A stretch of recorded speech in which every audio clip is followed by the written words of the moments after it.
যোৱা নিশা জালুকবাৰীত স্কৰ্পিঅ' আৰু বলেৰো পিকআপ ভেনৰ মাজত সংঘটিত হোৱা এক বৃহৎ পথ দুৰ্ঘটনাত গুৱাহাটীৰ অসম অভিযান্ত্ৰিক মহাবিদ্যালয়ৰ 7জনকৈ ছাত্ৰৰ মৃত্যু হয়।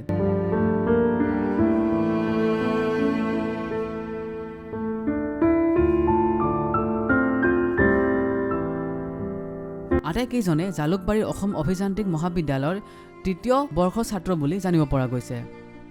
দুৰ্ঘটনাটোত আহত হয় আন 3জন ব্যক্তি। এই শোকাব পথ দুৰ্ঘটনাত নিহত হোৱা ছাত্ৰকেইজন হ'ল গুৱাহাটীৰ অৰবিন্দ ভেৱাল, মংগলদৈ জ্যোতিনগৰৰ কৌশিক বৰুৱা, শিৱসাগৰৰ কৌশিক মোহন, নগাঁৱৰ উপাংশু শৰ্মা, মাজুলীৰ কমলাবাৰীৰ ৰাজকিৰণ ভূঞা, ডিব্ৰুগড়ৰ ইমান ভূঞা আৰু গুৱাহাটীৰ নিয়ৰ ডেকা।